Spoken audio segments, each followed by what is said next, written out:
आज बावले बाबा के जीवन चरित्र से संबंधित जो चमत्कारिक विषय हैं उन पर हम चर्चा करें। मुकुंदगढ़ के अनेक विद्वान लोग, सेठ साहूकार, युवा, महिलाएं उनके दर्शन के लिए जाते थे। उनका सानिध्य प्राप्त था। हमारे यहाँ एक अच्छे विद्वान हुए हैं, पंडित नंद किशोर जी सुरोलिया। आप बाबा जी के परम भक्त थे। बाबा जी बड़ा स्नेह रखते थे इनके साथ में। इनके जीवन संदर्भ भी कुछ चमत्कारिक बातें यहाँ पर हम विषयगत चर्चा करें कि बाबा जी ने उनसे जब वो वार्तालाप होता था तो एक बार कहा कि किशोरी, मैं चंद्रमा हूँ और कुंजी दरबार है वो सूर्य थे। उन्होंने एक बार पूछा, बाबा जी ये चिड़ावा वाले जो अघोरी संत हैं गणेश नारायण जी महाराज, ये तो बाबा जी ने कहा कि ये भी मैं ही था। अब अगर अनुसंधानित रूप से देखें तो परमहंस परमानंद जी महाराज का जन्म हुआ संवत 1981 में और अघोरी संत गणेश नारायण जी का निर्वाण हुआ था संवत 1969 में। ये जो 12 साल बाद का उनका जन्म होना और उनका ये कहना कि वो मैं ही था, तो पुनर्जन्म की हमारी जो भारतीय वैदिक सनातन धर्म की सभ्यता रही है उसमें, और वो का वो ही स्वरूप, वो का वो ही सारा परिभाषात्मक उनका जीवन चरित्र रहा। एक बार पंडित जी जो हैं गोपीनाथ जी मंदिर में बावले बाबा रहते थे, वो गए तो ज्येष्ठ का महीना था, तपती घाम थी। उन्होंने कहा क्यों आया यहाँ पर, अभी बारिश आएगी, जा भीग जाएगा तुम।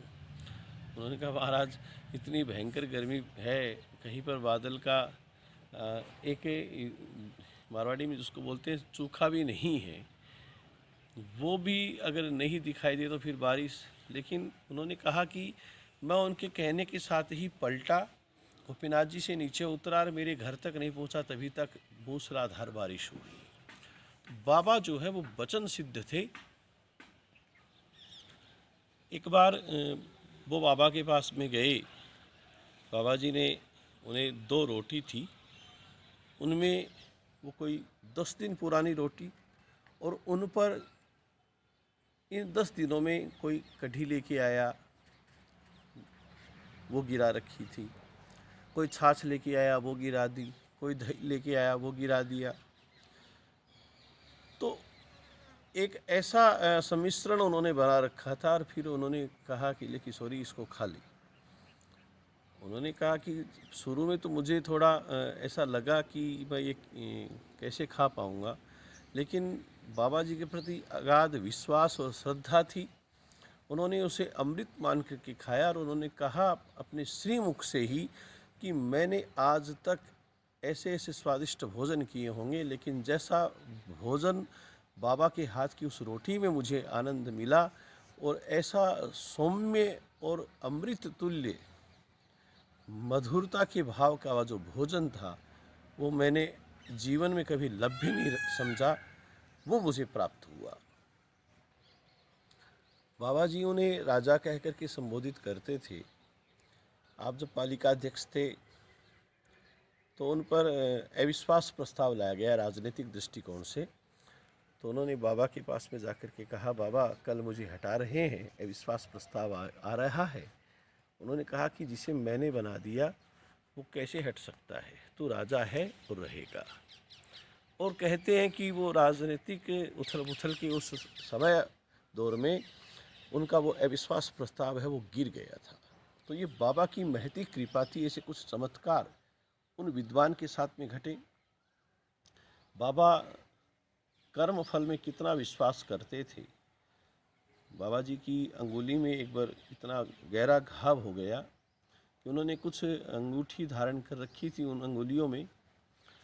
तो उसमें घाव होने से उनको एक बंगाली विश्वास डॉक्टर थे, उनको लेकर के आए भक्त लोग। डॉक्टर ने देखते ही कहा कि ये तो अंगुली में इतना भारी घाव हो गया कि अंगुली काटनी पड़ेगी। बाबा जी ने कुछ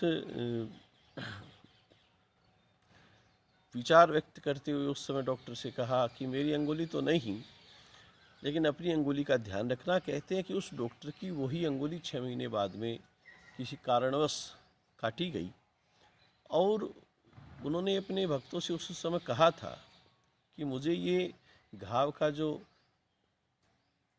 कर्म फल है वो भोग लेने दो, क्योंकि अगर मैंने अब इस पर अभी रोक लगा ली तो फिर ये जन्म जन्मांतर तक साथ चलेगा। जो पाप जीवन में किए गए हैं वो किसी न किसी रूप में प्लवित होते हैं और उनका भोग मनुष्य को करना ही पड़ता है।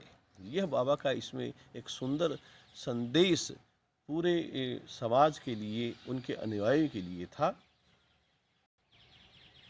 मेरे दादाजी पंडित श्री राम गोपाल जी शास्त्री उनके पास में जाते थे, तो वो मेरे दादाजी कहा करते थे कि बाबा जी मुझसे संस्कृत में बात करते थे। और एक बार उन्होंने कहा कि शास्त्री जी एक मसंड ला के दो ना मुझे। तो उन्होंने उनकी बातों को ज़्यादा गंभीरता से नहीं लिया। महीने 20 दिन बाद में गए, कुछ दुर्गा पाठ के मंत्रों पर परिचर्चा हो गई। फिर बाबा जी ने बात बात में कहा वो मेरा मसंड नहीं आया। तो मेरे दादाजी ने घर पर आकर करके मसंड का निर्माण किया और कपड़ों वगैरह लगा करके उसमें, और वो मसंड बाबा जी को देके आए। बाबा जी ने अपनी पीठ पर लगाया और बहुत प्रसन्न हुए। मेरे दादाजी ने बताया कि जो ही वो मसंड मैं उनको देके आया, घर पर पहुंचा तभी मुझे हमारे यहाँ गढ़ के सामने एक नांगलियों की हवेली है, उसमें कुछ सेठ साहूकार आए हुए थे, प्रवासी थे। उनको किसी से श्रीमद् भागवत की कथा करवानी थी और जो महाराज जी आने वाले थे वो आ नहीं पाए। पूरा परिवार वहाँ पर उपस्थित हो गया। अब किससे कथा करवाएं? तो किसी ने कहा कि शास्त्री जी विद्वान हैं, उनसे करा लीजिए। तो वो समाचार आया कि आपको वहाँ नांगलियों की कथा करनी है। और कहते हैं कि उसी परिवार में एक कथा करने के पश्चात ही दूसरी कथा फिर हुई। 15 दिन में 2 कथा वहाँ पर संपन्न हुई। तो फिर दादाजी बाबा के पास में पहुँचे और उन्होंने कहा महाराज मैं आपको मसंड और ला के दे दूँ। वो भी थोड़ा मजाकिया किस्म के थे। बाबा जी ने कहा नहीं, अब मुझे मसंड की आवश्यकता नहीं है। तो कहने का तात्पर्य कि एक संत की आवश्यकता अपने लाभ के लिए नहीं, वो इशारों में दूसरों को जो लाभ होने वाला है उसको प्रदर्शित कर देते हैं। बाबा की हर क्रिया पूर्वाभासी थी। गुह्यतम संदेश हर उनकी क्रिया में छुपा रहता है। मेरा खुद का एक ऐसे उनके भक्त से साक्षात्कार हुआ, मिलना हुआ। मैं मंदिर से दर्शन करके निकल रहा था और बाहर जो बाबा के मंदिर के बाहर खेल बनी हुई है पानी की, जिसमें पशु वगैरह पानी पीते हैं, उनमें एक व्यक्ति है, वो हाथ से ऐसे जल लेकर करके पी रहा था। मैंने उन्हें अभिवादन करके पूछा कि महाशय आप ये, उन्होंने कहा कि ये बाबा का ही दिया हुआ जीवन है। मैं बचपन में काफ़ी बीमार हो गया था और मेरे घर वाले यहाँ पर बाबा जी के पास लेके आए थे, तो बाबा ने कहा कि इसे बाहर जो खेल है उसका जल पिलाओ। और मेरे घर वालों ने वो जल मुझे पिलाया और जहाँ मेरा कोई उपचार नहीं हो पा रहा था, आज मैं जीता जागता एक उदाहरण हूँ। और मैं जब भी बाबा के यहाँ दर्शन के लिए आता हूँ तो इस खेल का पानी अवश्य ही अमृत मान करके पीता हूँ। आप देखिए कि जिस खेल में सभी पशु बाहर रहने वाले, यहाँ तक कि कुत्ते वगैरह भी उसमें निकलते बढ़ते रहते हैं, तो ऐसा क्या उनकी विलक्षणता थी, उनकी क्या वाक सिद्धि थी, ऐसा क्या उनका जीवन सूत्र था कि वो किसी के लिए जीवन संजीवनी बन जाता था। तो ये उनकी तपस्या का ही प्रभाव है, न कि उस खेल या जल का। ये उनकी जीवन संजीवनी रूपी जो तपस्या है वो वहाँ पर फलीभूत होकर करके प्रत्यक्ष दिखाई पड़ती है। बाबा के अनेक भक्त हुए हैं। सेठ साहूकारों में जीजू सरिया जी हैं, बाकरेवाला जी हैं। इन्होंने बाबा की सेवाएं की और उनका जो शून्य से शिखर तक का जीवन वृत्त अगर हम देखें और मुकुंदगढ़ में उनके द्वारा करवाए गए जो जन कल्याण के कार्य हैं वो देखें, तो इससे सिद्ध होता है कि बाबा की सेवा का उन्हें प्रत्यक्ष लाभ मिला। चमत्कार के रूप में हम उन्हें देख सकते हैं। हर घर में किसी न किसी रूप में बाबा के प्रति कोई न कोई कथानक जुड़ी हुई है। अनगिनत उनके ऐसे इतिहास बन सकते हैं कि मैंने बाबा की सेवा से ये लाभ प्राप्त किया। अनगिनत दृष्टांत है, असंख्य संख्यक उनके भक्त हैं। बाबा जी का जीवन चरित्र हम देखें, बाबा जी गर्मी में सर्दी के कपड़े पहनते हैं।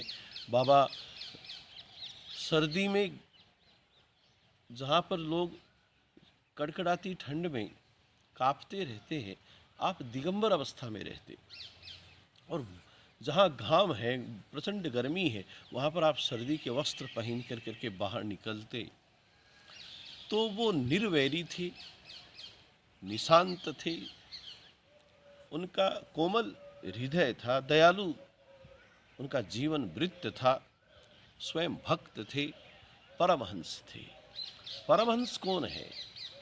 हमारा वैदिक साहित्य धर्म दर्शन यह कहता है कि जो जन्म के समय जैसा था, जन्म के समय हम अबोध रहते हैं, लेकिन हम जन्म के समय ईश्वर से साक्षात्कार करके जन्म के समय जैसा था वैसा ही रहने वाला, निर्द्वंद जीवन को धारण करने वाला, ब्रह्म मार्ग की नियति में ब्रह्म मार्ग के प्रति समर्पित रहने वाला, उस सन्मार्ग को अपनाने वाला, उसमें विनियोजित होने वाला, शुद्ध मन धारण करने वाला, अपनी प्राण रक्षा हेतु ही भिक्षा मांगकर अपना जीवन यापन करने वाला, जो अनिकेत हो, जिसने कुछ भी नहीं बसाया, कुछ भी नहीं बनाया, जो ममत्व नहीं रखने वाला हो, जो आत्मनिष्ठ हो, जो संन्यास के द्वारा ही देह का परित्याग करे, जिसका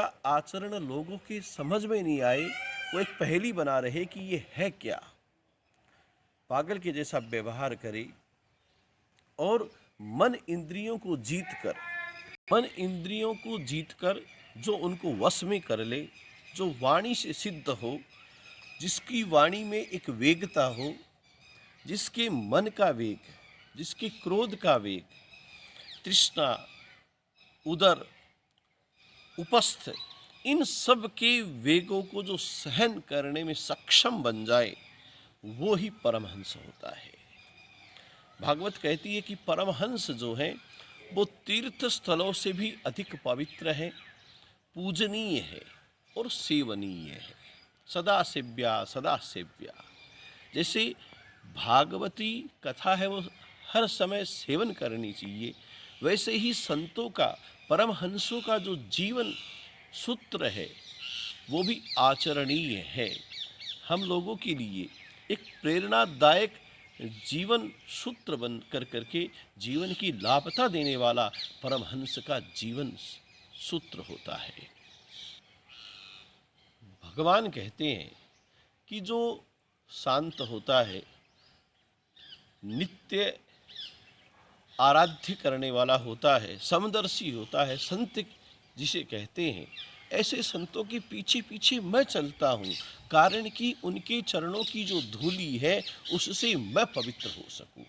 उनके चलने से जो धूल बिखर रही है, वो धूल अगर मुझ पर लगेगी तो भगवान कहते हैं कि मैं पवित्र बन जाऊँगा। भारतीय सनातन संस्कृति एवं सभ्यता में ऐसे संतों का, ऐसी विभूतियों का जो पूजन है, उनका जो दर्शन है, उनका जो अर्चन है, होता आया है।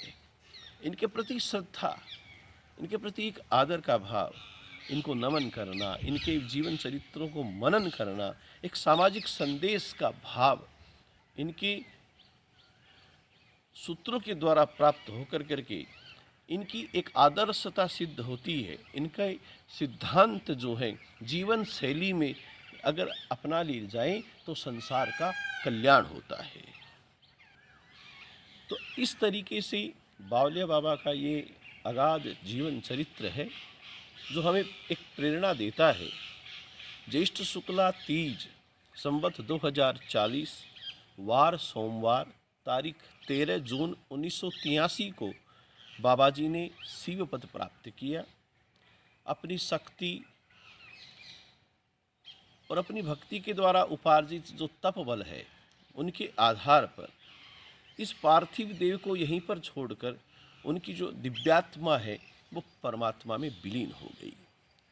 उन्होंने लीला सूत्र पूरा किया, जातस्य ध्रुवो मृत्यु ध्रुवम जन्म मृतस्य च, जो जन्मा है उसकी मृत्यु निश्चित है और जो मरता उसका जन्म निश्चित है।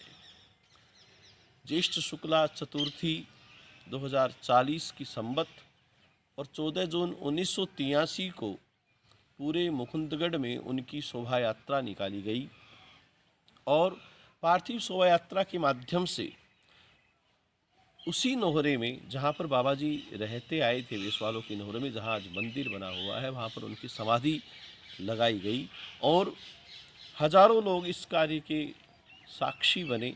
अनेक संत महात्मा उपस्थित हुए।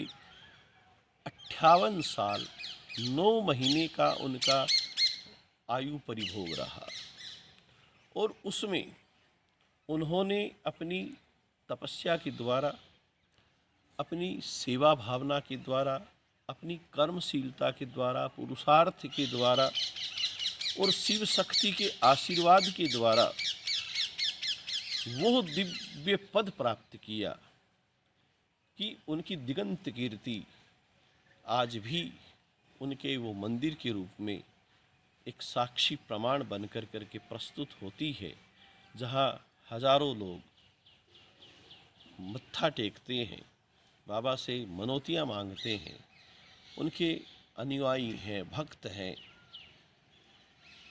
प्रतिवर्ष वहाँ पर ज्येष्ठ शुक्ला चतुर्थी को मेले का आयोजन होता है। तृतीया को अनेक धार्मिक कार्यक्रम होते हैं। वर्ष पर्यंत अनेक प्रकार के उनके मंदिर में कार्यक्रम होते रहते हैं। तो यह एक ऐसी विलक्षणता उस संत में कि आज भी वहाँ पर अगर हम दर्शन करें तो जो शिव मंदिर वहाँ पर बना हुआ है, वहाँ पर उन्हीं शिवलिंगों को स्थापित किया गया है जो बाबा ने स्वयं ने निर्मित किए थे और स्वयं ने उनकी पूजा की थी। आज पूरे उनका दर्शन कर करके जो शिव दर्शन की जो विलक्षणता जीवन में प्राप्त होनी चाहिए, वो उन मूर्तियों के दर्शन मात्र से प्राप्त होती है। आज भी सच्ची भावना, श्रद्धा से भक्त बाबा जी की आराधना करते हैं, उनकी भक्ति करते हैं, उनकी साधना के सूत्रों को जीवन में अंगीकार करते हैं और अपना जीवन सफल बनाते हैं। दुख आपदा जीवन में आती रहती है। आज संक्रमण का यह काल है। इस वर्ष बाबा का उत्सव है वो विशालतम रूप में नहीं मन पाया, लेकिन हम लोग अपनी आंतरिक श्रद्धा से, भावना से बाबा के प्रति समर्पित बन करके इस विपत्ति को भी एक सामाजिक युद्ध मानकर उनके आशीर्वाद से निसंदेह हम विजय को प्राप्त करेंगे। क्यों? क्योंकि बाबा में वो शक्ति है। कह सकते हैं कि दुख आपदा विपत्ति हरण मेरे जीवन आधार, पीर से सभी को उबारिए बावलिया दरबार। ये एक तरह से पीर है, ये एक तरह से दुख की घड़ी है। पीर से सभी को उबारिए मेरे बावलिया दरबार। ऐसे संत श्री को नमन, उनके चरणों में वंदन। सर्वे भवन्तु सुखिनः, सर्वे सन्तु निरामया, सर्वे भद्राणि पश्यन्तु, माँ कश्चित् दुःख भाग भवेत्। मैं अंत में एक बात विशेष रूप से बताना चाहूँगा कि हमारा धर्मशास्त्र ये कहता है, देवताभ्य पितृभ्यश्च महायोगिभ्य एव च नमः स्वाहा स्वधाय नित्यमेव नमो नमः। देवता लोग प्रसन्न होते हैं, उसमें समय लगता है। देवताओं से भी ज़्यादा कम समय में प्रसन्न होते हैं पितृश्वर, पितृगण। और पितृस्वरों से भी ज़्यादा कम समय में अतिशीघ्र प्रसन्न होने वाले हैं तो हैं वो संत हैं, महायोगी हैं। आज चमत्कार कौन कर सकता है? जो स्वयं सिद्ध हो, जिसके पास में तप की सिद्धि हो, वो चमत्कार कर सकता है। सिद्धि साधना की परम परिणति है। समाधि में रहने वाला ही सिद्धि को प्राप्त हो सकता है। वह जीवन मुक्त है, देह मुक्त है, उसे पुनर्जन्म का कष्ट नहीं होता।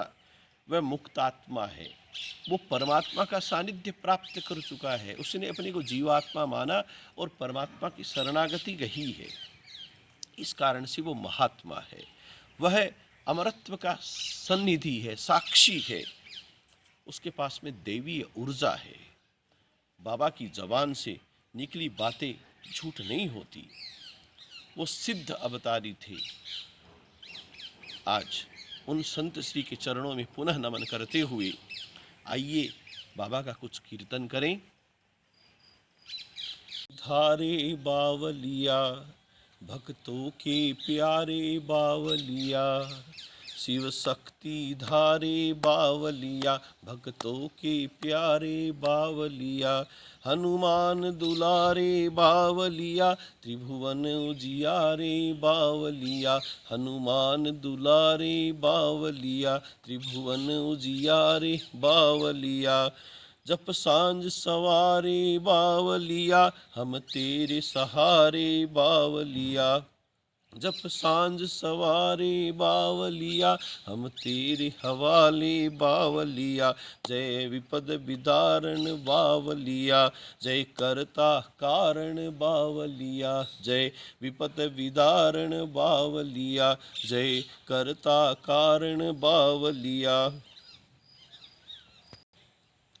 फूं फूं फूं फूं फूं उच्चारण बावलिया, दुख द्वंद निवारक बावलिया, भोले अवतारी बावलिया, अनिकेत निवासी बावलिया, जन के हितकारी बावलिया, आदित्य शरण बावलिया, आदित्य शरण बावलिया, सुन विनय हमारी बावलिया, विपदा हर भारी बावलिया, विपदा हर भारी बावलिया।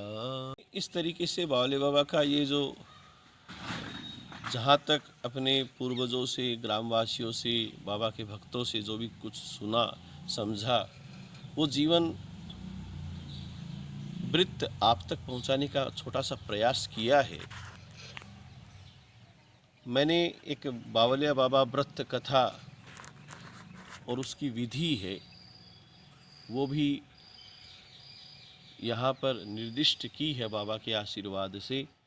उसका भी अगर आप लोग जीवन में अनुसरण करें, उस व्रत विधि को, उस कथा महात्म्य को करें, समझें, सुने, तो निसंदेह आपको इस घोर कलयुग में एक लाभ की जो जीवन में आवश्यकता हमें निरंतर पड़ती है, वो लाभ प्राप्त होगा।